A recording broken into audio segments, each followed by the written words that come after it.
or the means to capture data in the field, data directly from the different phenomena we are interested in, and how the methods have been modified over time, as well as the techniques to respond to these technological advances. One of the questions that at some other presentations have been opened up in the air for reflection purposes, as professionals will be moving toward that level at that same speed as technology and the methods. This is a question that is important that we need still to respond, and it's food for thought. In this third block, I would like to make a comment. Some of you told me during the first roundtable, I have received some feedback from our presenter, Rosario Casanova, because that day I asked everybody except her. So he has tried to remind me that those types of errors should not be repeated. So I am going to try to make sure that none of our presenters are out of the loop. So I would like to ask our presenters, because of our colleagues, I know that many of you ask things that are related to similar issues. They have been reading about the questions and they have noticed that some of them are repeated or have a common topic, but out of respect, I wouldn't like to forget any questions. So I would like to ask them to read all of the questions, but also to respond at the topic, at the level of the topic, rather than one by one to save time. And I would also like to ask you to make your presentation as brief as possible, taking into account the little time we have left. So let's take the first questions, and at the end we will have a stage for conclusions. So let's start with the order in which we presented this morning. So we would like to start with Jerry, Rolando, Carlos, Roddy, and finally Neil.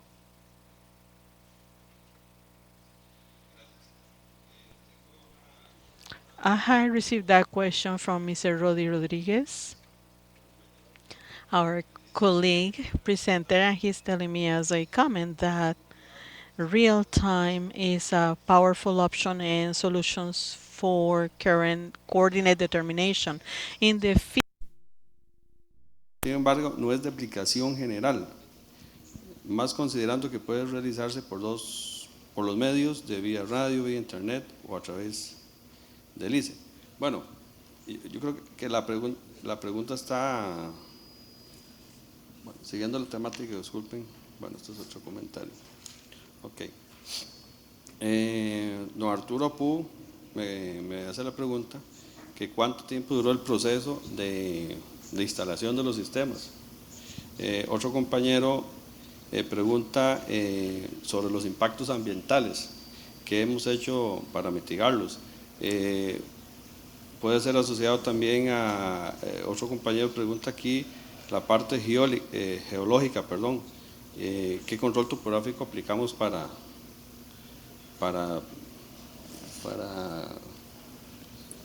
corregirlo, dice. Bueno, sin embargo, bueno, tengo lo último, don Carlos Villalobos, dice, soy hidrógrafo marino y realmente su exposición ha sido de excelente calidad, muchas gracias. Lo felicito y ojalá los muchachos nuevos se interesen por ese tema, pues no es otra cosa que la topografía aplicada a la hidrografía marina. Merece otra conferencia. Bueno, muchísimas gracias, don Carlos Villalobos. Ok, entonces, tomando la pregunta inicial, pues, bueno, la solución de coordenadas en tiempo real,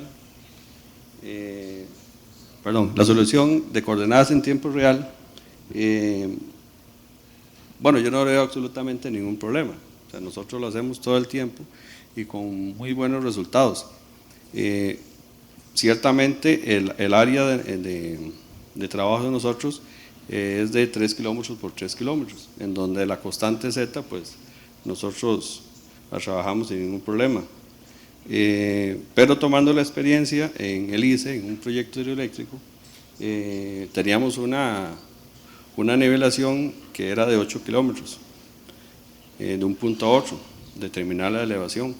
Entonces lo hicimos también con sistemas RTK, y entre nivelación de precisión y RTK, bueno, la diferencia fue despreciable. Entonces, si yo contesto con eso su pregunta, don Rodi. Okay. ¿Cuánto tiempo dura el sistema? Bueno, del tiempo de planeación que les comenté, duramos un año, que fue ir a buscar los recursos, buscar la herramienta tecnológica y tener la plataforma tecnológica para aplicarla. Luego, un año más, que fue la puesta en operación de los equipos y el control de esos equipos. Y después de 2 años y 3 meses es que tuvimos la aprobación del cliente. Me dice que hable de costos. Bueno, realmente yo no soy vendedor de equipo de topografía, simplemente los aplico, pero sí le digo que un sistema de estos depende de la configuración que ustedes deseen y el grado de precisión. Puede andar cerca de un rango de 75,000 a 150,000 dólares. Sin embargo, eso ustedes tienen que multiplicarlo, depende de las necesidades de su proyecto, hasta por 10. Los controles, el impacto ambiental, bueno, todo elemento antrópico que ustedes generen en un ambiente va a generar un impacto. Entonces los compañeros de la parte ambiental, el gestor ambiental, tiene un grupo de geólogos que están haciendo monitoreos marinos cada semana. La regencia ambiental en estos casos, y más que se trabaja con el gobierno, son muy exigentes. Entonces ellos ven las colonias de microorganismos, la calidad del agua, también los sedimentos. Generalmente al poner la barrera, que son rompeolas, en un lado vamos a tener sedimentos y en el otro lado más bien esos sedimentos se van. Y el control geológico, bueno, me imagino que la pregunta va orientada porque allá por el año 95 en Limón hubo un terremoto y subió el fondo marino cerca de 1 metro. Ahora, nosotros tenemos esa red geodésica de 3,5 kilómetros, pero también estamos asociados con otros compañeros que estamos monitoreando un área cerca de los 10 kilómetros cuadrados. Entonces, cualquier movimiento que nosotros detectemos, porque eso es muy importante, a la hora de estar haciendo las batimetrías, lo que nosotros queremos es que el buque que viene entrando a puerto no pegue su casco en el fondo marino. Entonces, la determinación de esa elevación, para el caso de las batimetrías, es muy importante. Entonces, eso es un monitoreo que hacemos constantemente. Gracias.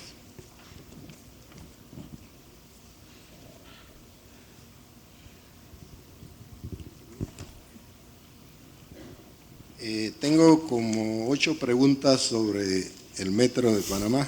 Las voy a ir contestando en la medida que las voy leyendo.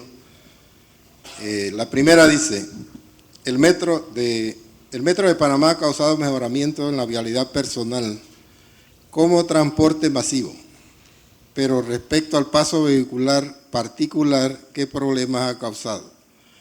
¿Cuántos vehículos transitan diariamente en la ciudad? Indudablemente que un proyecto de este tipo causa incomodidad, es el único problema que ha causado durante su construcción. En la ciudad de Panamá actualmente, según estadísticas, se mueven diariamente casi 1 millón de carros, a pesar de que es una ciudad pequeña. Tengo otra de Daniel Robert, dice, tenían que expropiar las propiedades por lo que pasaba debajo el metro. ¿Qué pasa si hubiera edificios encima? En la ley panameña priva el interés social. Entonces, cualquier proyecto que tenga interés social, como es ese, y liderizado en este caso por el gobierno.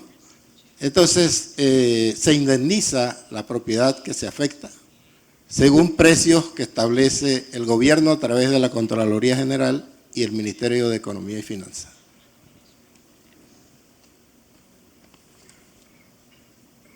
Javier Chávez, creo que dice, en imágenes sobre los puntos elevados en medio del tránsito vehicular se mostraron pilotes que no dejan de ser peligrosos para los vehículos. ¿Se ha tomado alguna medida preventiva al respecto? Bueno, desde el momento de la construcción, cuando eso se estaba hincando, por supuesto que se suspendía el tráfico y había que buscar una ruta alterna. Y eso sucedió durante todo el proceso de construcción. La incomodidad siempre, pero valió la pena.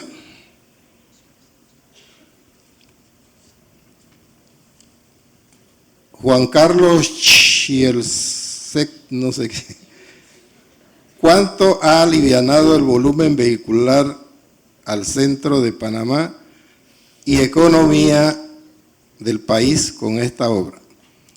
Bueno, más bien con la economía se ha ganado, digo yo, porque los usuarios del metro generalmente son trabajadores que no tienen automóviles y tienen que moverse siempre casi de los extremos de la ciudad al centro.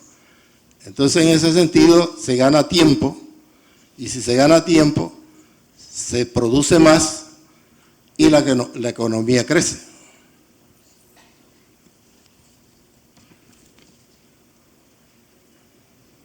Dice, normalmente, ¿cuánto tiempo se dura en un proceso de expropiación y cómo es el proceso? Bueno, allá es prácticamente directo, el gobierno o el Estado tiene prioridad y es un proceso que se puede llevar paralelo a la obra. Y siendo de interés social, es prácticamente expedito.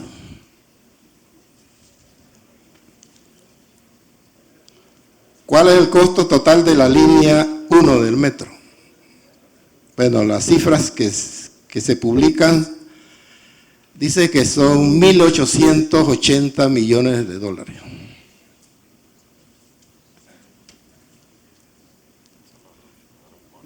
Otra es similar. ¿Qué impacto social y económico ha tenido la monopolización del sistema de transporte público? En todos los países los sistemas de transporte público, normalmente si no lo maneja un sistema cooperativo, los manejan particulares. En el caso de Panamá habían las dos situaciones. Se indemnizó a los propietarios particulares por el cupo, le decimos nosotros, o sea, la licencia de operar. Y esa fue la solución en ese aspecto. Ahora lo maneja una sola empresa. Y no deja de haber, por supuesto, incomodidades y como personas que somos, ¿no? Y por último, una pregunta interesante. Dice, ¿recomienda usted el metro para nuestra ciudad?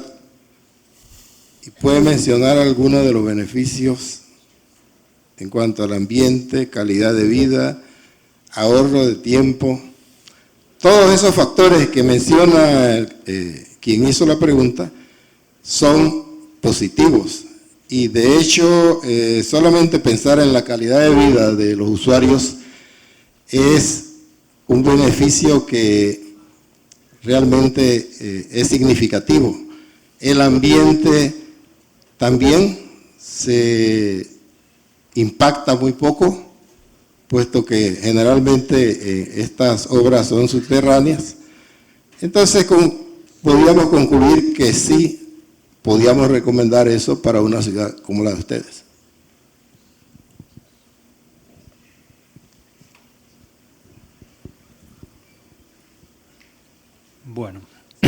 Leyendo todas las preguntas, son todas prácticamente distintas, entonces las voy a contestar una a una.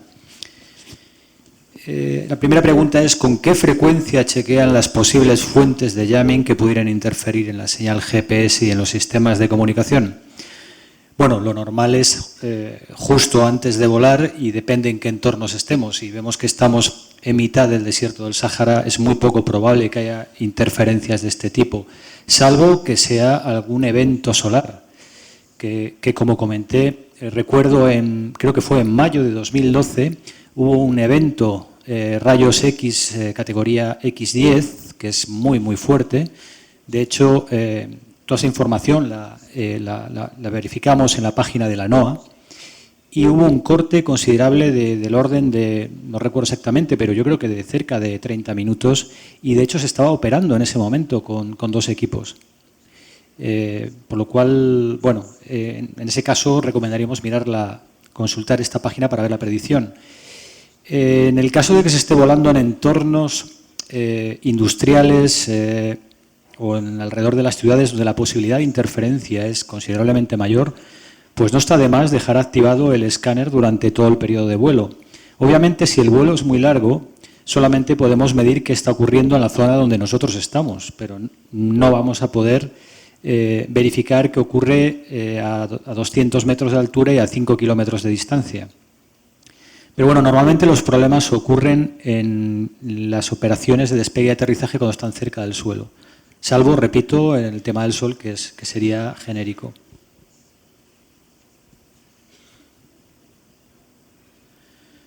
Bueno, la siguiente pregunta dice: ¿cuál es el costo del servicio por hora o por área de levantamiento? ¿Y cuál es la autonomía de vuelo?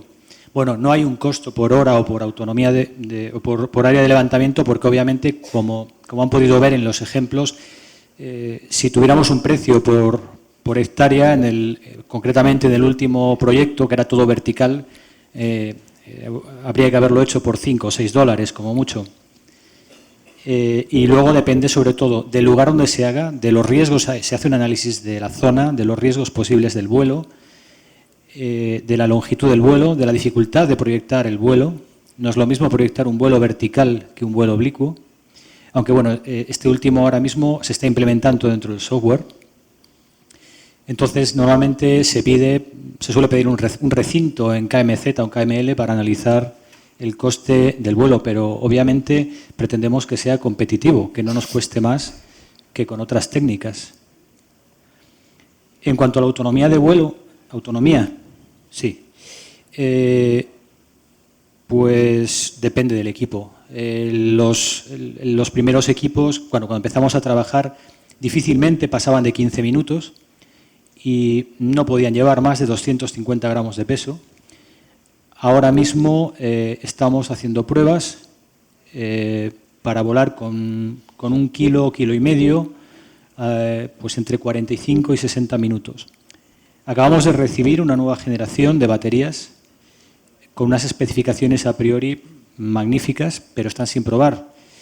Básicamente tienen la misma capacidad de energía y misma capacidad de descarga de energía que lo que teníamos previamente, pero en la mitad de peso. Eso significa que podríamos duplicar la capacidad. Hay, bueno, algunas pruebas que se han hecho de resistencia en cuadcópteros y octocópteros, pero bueno, no es muy para tener en cuenta. Creo que el récord está en el orden de 129 o 130 minutos, más de 2 horas, pero son condiciones muy restringidas, sin viento, con una estabilidad completa, sin carga, etc. Pero es difícil, no conocemos ningún equipo, aunque en algunos casos sí que se anuncian que se pueda pasar de los 50-60 minutos. Eso, obviamente, a nivel del mar y con muy poco peso. A gran altitud, obviamente, la autonomía se reduce considerablemente porque hay muy poca densidad de aire y los motores tienen que trabajar a mucha mayor intensidad.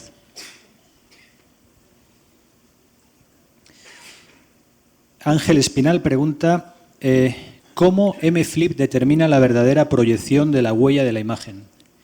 ¿Debe tener un MDT de la zona? Sí. De hecho, es una de las de las singularidades de la aplicación y que nos permite planificar con geometrías robustas los vuelos en zonas montañosas. Recuerdo hace tiempo, hablando en una feria en Intergeo, hablando con una empresa, creo, de los Países Bajos, que comentaban que tampoco les preocupaba mucho el tema del relieve. Claro, nosotros decíamos que nosotros sí nos preocupaba bastante, porque era considerable. Entonces, siempre necesitamos un MDT de partida para planificar el vuelo. Y alguien puede preguntar, bueno, ¿y si no lo hay? Bueno, en principio, el MDT por defecto que estamos utilizando es el SRTM, que es el que utiliza Google Earth también. Pero también se pueden introducir cartografías existentes a escalas 10.000, 5.000. El software admite importar ficheros vectoriales de curvas de nivel, de XF, grid ASCII, de escáner, etcétera. Permite, ya digo, la mayor parte de los formatos. Entonces, sí, siempre hace falta un MDT de partida. No necesitamos que tenga mucha precisión, porque es para planificar el vuelo, no es el resultado. No, vamos, de hecho, para eso lo hacemos, para obtener una precisión final.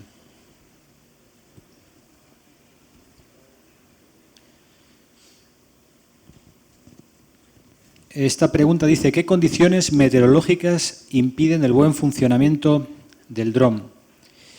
¿Qué intensidad? Supongo que se refiere a intensidad de viento. Bueno, los equipos también, depende. Con los equipos que nosotros trabajamos realmente se puede trabajar bajo la lluvia y se puede trabajar incluso nevando. Los rangos de temperatura son muy elevados. Hemos hecho vuelos a 10 grados bajo cero y hemos hecho vuelos por encima de los 40 grados. Y en ningún caso ha habido ningún problema. En cuanto, yo creo que el problema para la fotogrametría en sí, aunque el equipo pueda volar lloviendo, es que igual no se dan las condiciones para obtener imágenes de calidad. Yo creo que viene por ahí el problema, no porque esté lloviendo.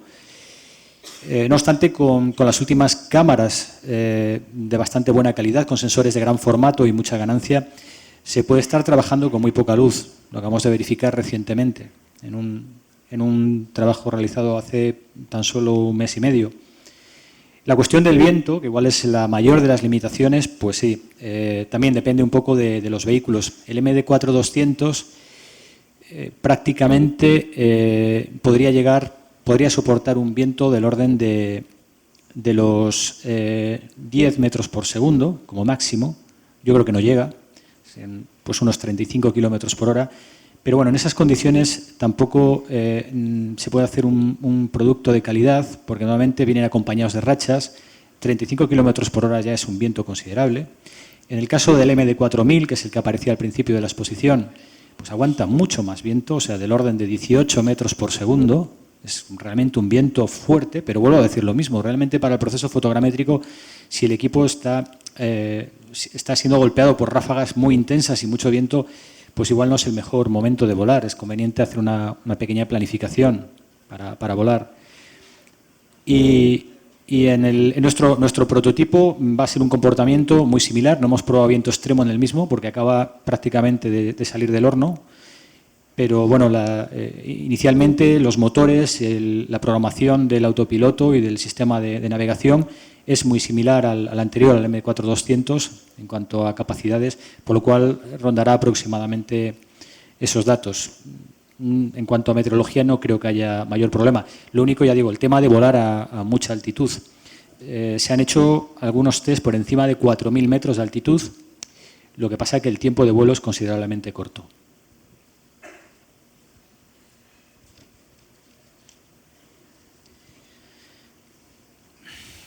Daniel Rojas pregunta, ¿la aplicación MFlip está asociado a algún equipo en especial? Inicialmente la aplicación se hizo para el microdrone MD4-200, pero posteriormente se ha ampliado al 1000 y luego a nuestro equipo. No hay problema porque la dificultad del software no está en la exportación del script de navegación. Lo único que necesitamos es saber cómo funciona el UAV, o sea, qué tipo de codificación utiliza, y esa es la parte más fácil. De hecho, ahora mismo estamos trabajando para codificar otro equipo. La parte más compleja es la propia planificación en sí. Una vez que está planificado, ya digo, la salida del script no presenta mayor problema. Nos lleva muy poco tiempo generar una salida para la mayor parte de los equipos, siempre y cuando no tengan algún sistema extremadamente complejo de codificación. De hecho, de lo que nosotros vimos, los equipos del fabricante alemán Microdrones eran los más complejos, que son los que están resueltos, porque introduce muchísimos protocolos de seguridad, tiene muchos checksum al final de cada comando y la verdad es que tiene centenares de comandos. Lo demás que hemos visto en general es más sencillo. Ya digo, no plantea mucho problema.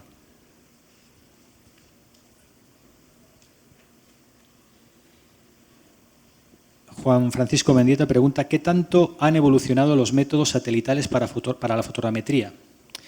Bueno, esta pregunta no está un poco fuera de mi exposición, pero bueno, dentro de la actividad de nuestra empresa recientemente hemos hecho un trabajo fotogramétrico a partir de imágenes de Pléyades, de los satélites europeos, concretamente en Mauritania. Y bueno, estamos hablando que la máxima resolución de imagen en uso civil está en 50 centímetros, tanto en la solución de la constelación de Estados Unidos como la europea.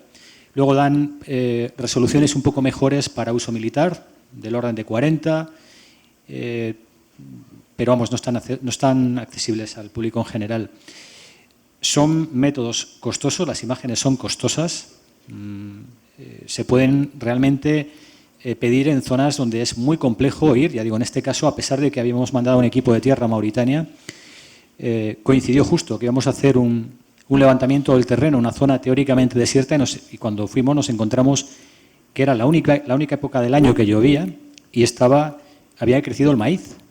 Entonces pensamos hacer un levantamiento con vehículos, con GPS integrados, haciendo rendimientos altos diarios, y no se podía. Por lo cual se hizo una parte y el resto ya no se podía volver y fue necesario hacerlo con imágenes de satélite. Las precisiones son equivalentes a una escala 1:5000 aproximadamente lo que se puede obtener. Ya digo, son 50 centímetros píxel. Pero realmente para muchas aplicaciones se puede ya tener en cuenta. El otro problema que plantean es que estas empresas dan servicio normalmente a muchos gobiernos y sobre todo en periodos en los que hay guerras o demás actividades de este tipo, se puede tener que llegar a esperar mucho tiempo porque están casi continuamente obteniendo información de esas zonas. Y normalmente el usuario privado es el último, está en la cola, siempre al final.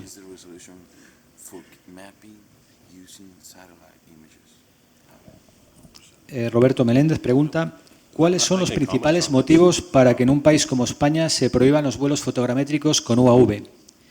¿Podrían aplicársele a un país como Costa Rica? Buena pregunta. Bueno, realmente no están prohibidos los vuelos UAV en España. Son muy difíciles de hacer, pero no están prohibidos. La normativa existe, es complejo cumplir con todos los requisitos. Incluso creo que solicitan un certificado médico de piloto de aviación, que hay que soportar no sé cuántos Gs y agudeza visual. Yo estoy sentado en una silla en el suelo, pero bueno, así estamos.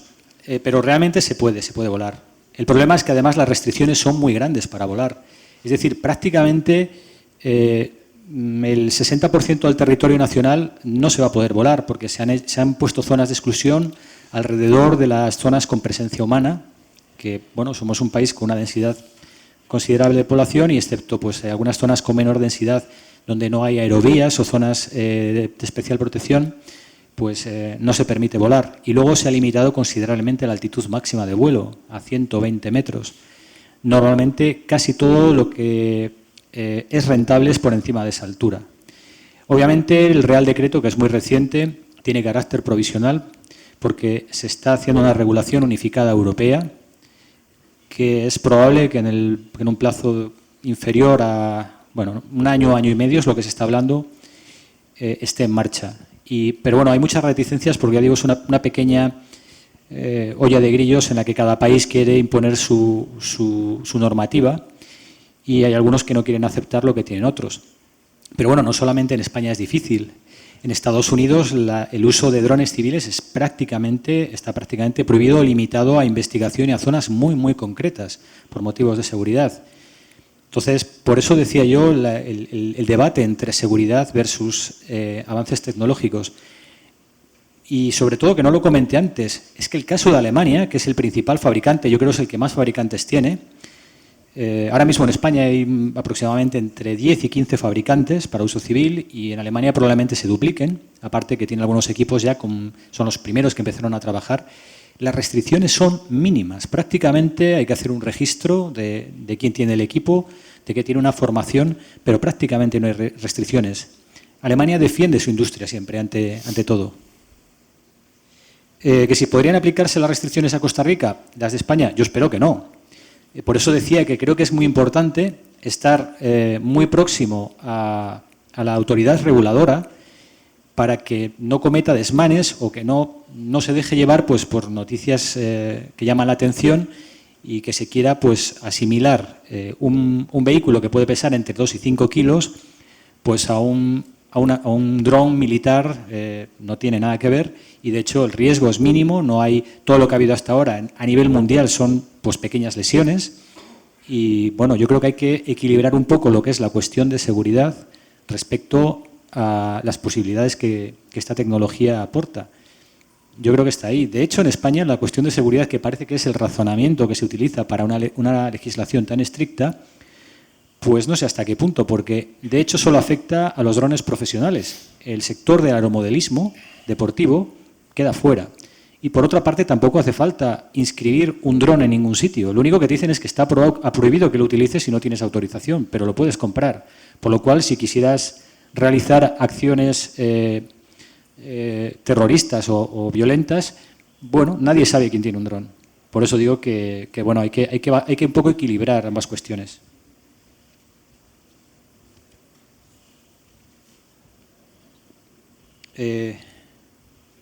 Creo, César Emilio Espinosa, me parece, me dice, ¿cómo consideran el software los árboles? Ah, sí, ¿cómo consideran el software los árboles para obtener curvas de nivel del suelo? Bueno, el proceso fotogramétrico es independiente de que se haga con un dron o que se haga con un avión o desde un satélite. Si tenemos una selva o un bosque denso, lo más que vamos a obtener es el canopy, es la cobertura vegetal, no vamos a obtener información del suelo. Si los árboles son aislados, los software de fotogrametría actualmente tienen herramientas de filtrado bastante potentes para eliminarlos. Pero ya digo, hace falta tener información del suelo. No se puede hacer la selva. En ese caso habría que utilizar el LiDAR, sin duda.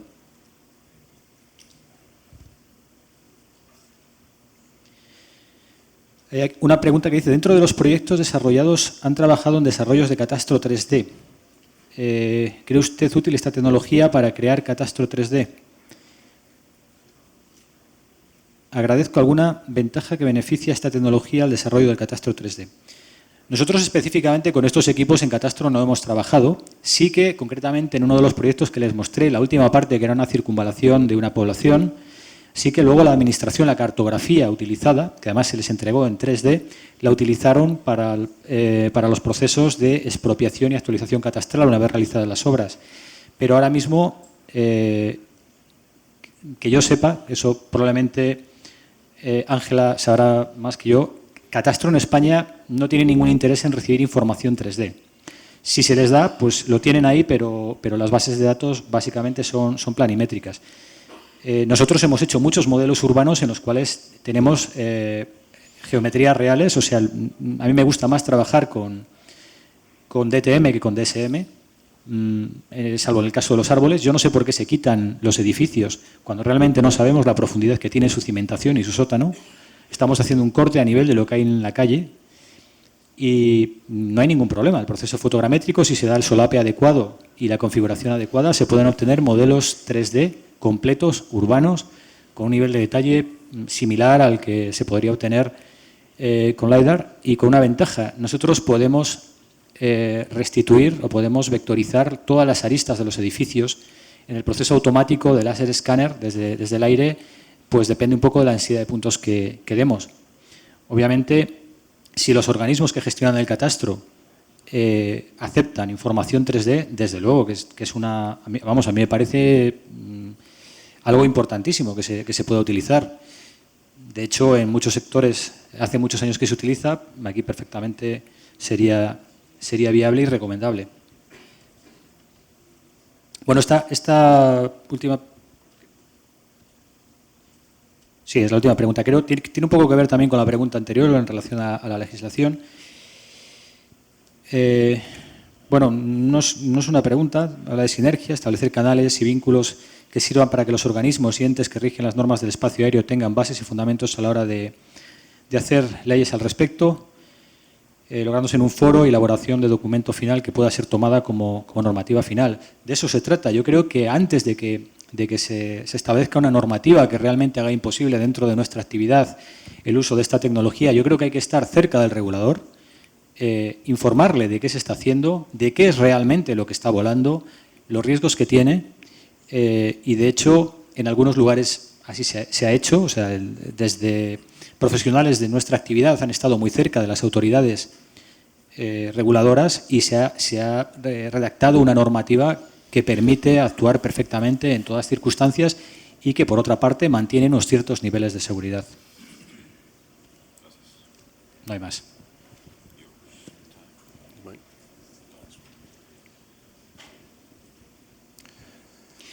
Sí, muchísimas gracias por las preguntas.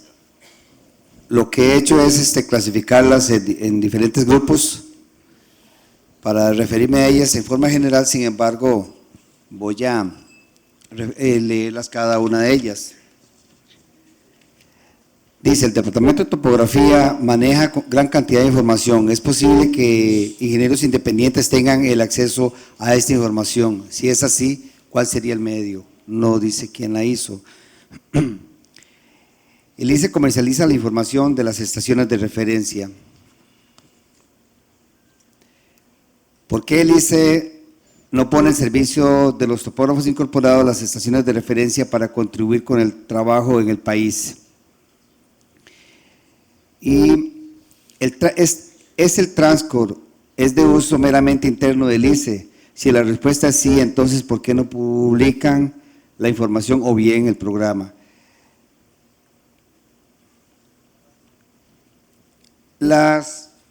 Está asociado un poco a la siguiente grupo de preguntas, pero sí quise individualizarles por la siguiente razón. El sistema de estaciones de referencia se comercializa. No estoy seguro si lo puedo decir, pero sí se comercializa a $200 por mes por equipo. Eso se hace a través de una entidad que se llama comercialización del ICE.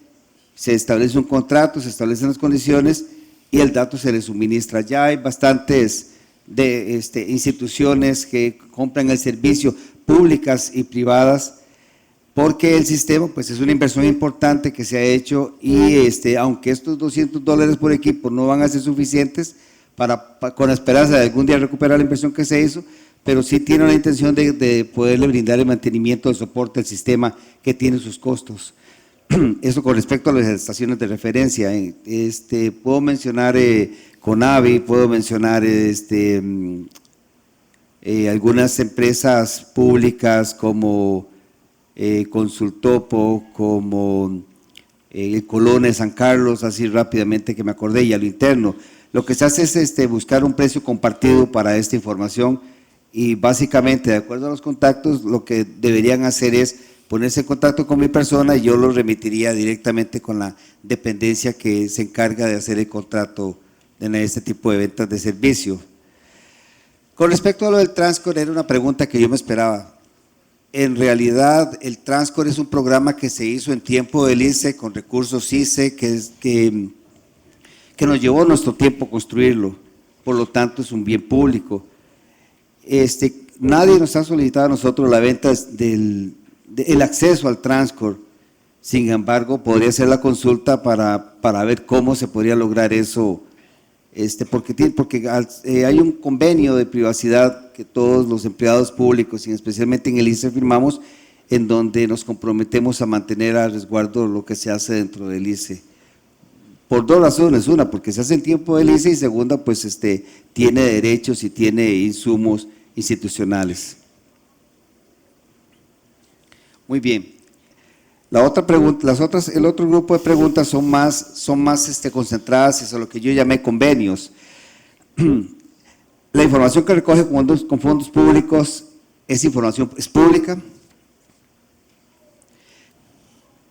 Con toda la información levantada vía terrestre de todo el país, hay posibilidad de convenios con instituciones públicas.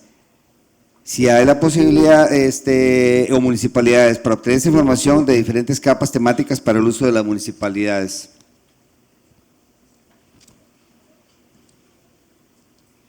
¿Cree usted que la información obtenida, sea de las estaciones de referencia o levantamiento LIDAR, pueda ser compartida con instituciones públicas del Estado, por ejemplo, el Registro Nacional? Esto para el desarrollo del país y evitar duplicidad de trabajos.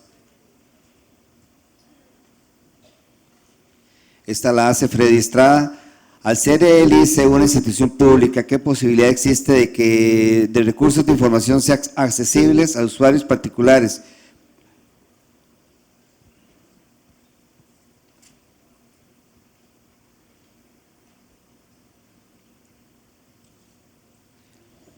Carlos Sevilla, de España. De toda la información que recolectó el ICE, el LIDAR o CORS, ¿se podría utilizar con fines particulares o bien por instituciones estatales? ¿Hay algún mecanismo?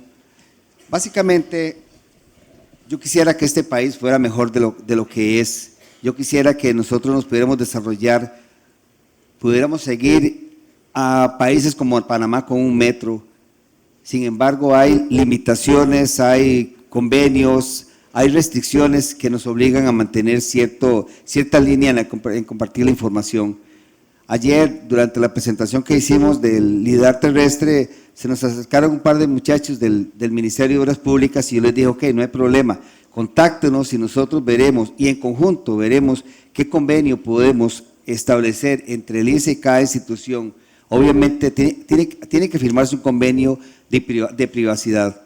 Veámoslo de esta forma, no es válido que utilicemos información para usufructuar con ella.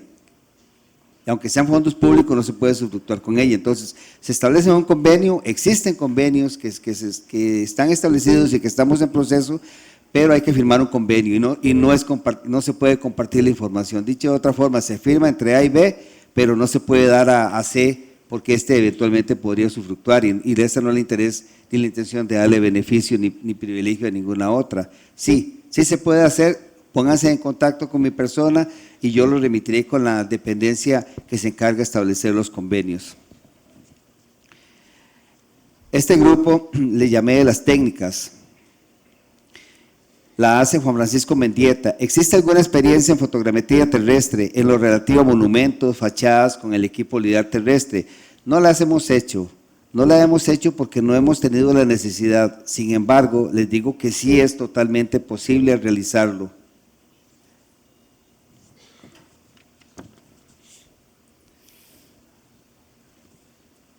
¿Cómo soluciona el problema de las diferencias de épocas entre marcos? ¿Tienen ustedes actualizado ya el marco de referencia? Esta me gustó mucho, en realidad no me indica quién es, pero efectivamente Costa Rica es un país pequeño, pero es grandísimo en problemas cartográficos. Tenemos no sé cuántos sistemas de coordenada vigentes, tenemos un datum que fue provisional y fue provisional por por más de 50 años. Tenemos una sismicidad muy alta, en muy pocos años hemos tenido dos terremotos, el de Cinchona y el de Nicoya, casi coincidiendo con la puesta en operación del sistema de estaciones de referencia de lo que yo denomino la unidad ejecutora. Todo esto hizo que nuestros puntos, nuestras estaciones y la red pasiva se haya movido. Esto nos ha obligado a nosotros en el ICE, que tenemos 19 estaciones de referencia, a estar continuamente vigilando, estar actualizando la información y nos ha obligado a establecer transformaciones de coordenadas para pasar de un sistema a otro, trabajando con un I3F de 2000, actualizado 2005, y hoy día estamos en 2014 y estamos todavía con el mismo I3F de 2000 a 2005. Sin embargo, nosotros como institución no tenemos la responsabilidad de mantener o dar actualizado el sistema de coordenadas que se rige en el país. Es algo que hemos conversado en varias ocasiones. A la pregunta, ¿tienen ustedes actualizado ya el marco de referencia? Les digo no, pero no lo hemos hecho no porque no hayamos podido, nosotros esos cálculos los realizamos en nuestra dependencia. Sin embargo, para mantenerlos al lado del sistema oficial, aunque esté desactualizado, mantenemos nuestro ligamen. Simplemente estamos esperando que alguien o los responsables de dar ese paso nos lo indiquen y nosotros actualizamos a un sistema de referencia ya mucho más moderno, llámese el ITRF 2008, llámese SIRGAS, no tenemos ningún problema, pero estamos de la mano del Instituto Geográfico, que son los responsables de dar ese paso. Esta la separé porque tenía varias preguntas y me disculpa porque no estoy seguro de la pronunciación, es IPANAC, IPANAC, algo así por el estilo. Entonces, voy a leerla. Se refiere específicamente al lidar terrestre. Relación costo-beneficio, cuánto cuesta la licencia, o si se compró, cuánto fue el costo en dólares. También si la inversión se recupera en beneficios, cuáles ejemplos de campo. Voy a tratar de responder una a una. El costo de la tecnología del lidar terrestre oscila, está muy cercano al $1.000.000. Si a la pregunta hay una relación costo-beneficio, sí, efectivamente, sí la hay. Primero que todo debemos nosotros como institución pública que brinda servicios públicos, en este caso la parte del suministro energético, tenemos que cumplir con estándares de calidad. Y por lo tanto tenemos que responder a lo que nos diga la entidad que se encarga de la regulación de los servicios públicos. Si, como les mencionaba en la presentación, son cerca de 22,000 kilómetros de líneas de distribución, cerca de 700,000 clientes, y a memoria ahorita se me olvidó cuántos postes. Tratar de levantar eso con métodos, bueno, convencionales, ya sea estación total o con GPS, eso nos llevaría toda una eternidad. Con el recorrido del vehículo a 40 kilómetros por hora, y les voy a poner un ejemplo. Como parte del proceso para la actualización de la ampliación, de la carretera de la ruta 32 desde Río Frío hasta Limón, son 106 kilómetros, nosotros tardamos 2 horas en levantarla, 2 horas de ida y 2 horas de regreso. Imagínense cuánto se tardaría hacerlo con métodos convencionales, ese mismo trabajo. Entonces, solo por ahí les digo, sí, si hay una relación costo-beneficio muy alta, la recuperación es muy rápida, sin embargo, pues se requiere hacer una inversión inicial de $1.000.000, que es un costo bastante alto, tiene un proceso de aprendizaje que nos costó, yo en broma le digo a algunos compañeros que algunas de estas canas son producto de estos 2 años de estar trabajando con esta tecnología. No es fácil, siempre incursionar con tecnología es una labor difícil, más si no hay experiencia cercana. Eso sería parte mía.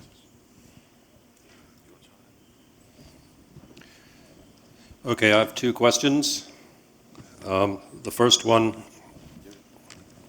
what happened with the Exxon Valdez? Could that happen again?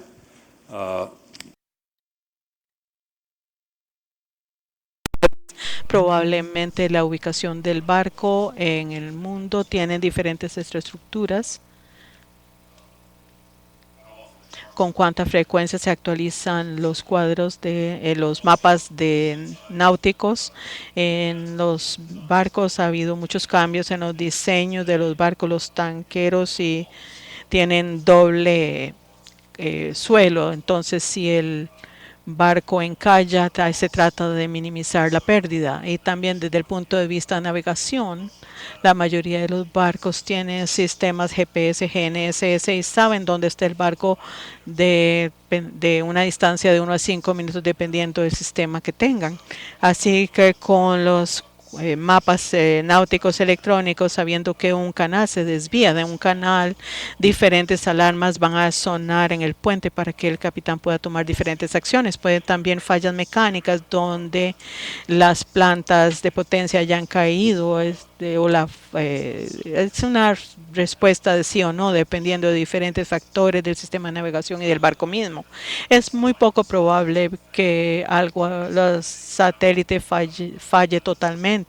Todos estos sistemas tienen sistemas redundantes dentro del barco, pero probablemente lo que pueda suceder en aguas desconocidas para el capitán del barco, eso es otra cosa. Voy a dejarlo ahí. La segunda pregunta es cómo podemos tener acceso a los datos de los que hablé el día de hoy, de las corrientes o las mareas, etcétera. Voy a los datos del CORS, todos estos datos que he pila no están accesibles, disponibles gratuitamente. Pueden accederlos en cualquier momento que lo deseen. Si tienen un proyecto, simplemente pueden entrar al sitio de NOAA, a la página de NOAA, y ver cuál es la dirección a la que quiere ver para tener acceso a los datos y utilizarlo libremente y gratuitamente. Mucha de la información que le va a utilizar de estos metadatos que pueden utilizar es totalmente gratuito para todo el mundo.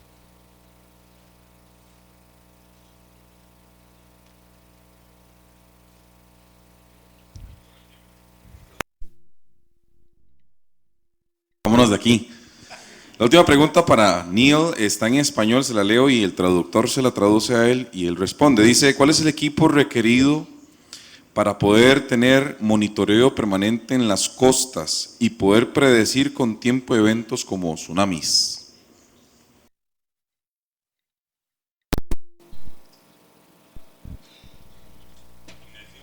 Bueno, si quieren predecir eventos que suceden en una costa, vamos a empezar con lo más sencillo. Los niveles de las mareas, etcétera, pueden establecer diferentes estaciones de mareas. A lo largo no son muy caras, pero son muy confiables, así que podemos tener un historial de qué hacen las mareas. En ese periodo de 60 días van a tener una buena estimación de las mareas, pero para un tsunami el sistema es más complejo. El sistema de advertencia que tenemos en el Pacífico, en NOAA, a lo largo de la costa occidental de Estados Unidos, y creo que hay un par más en algún lugar de Sudamérica.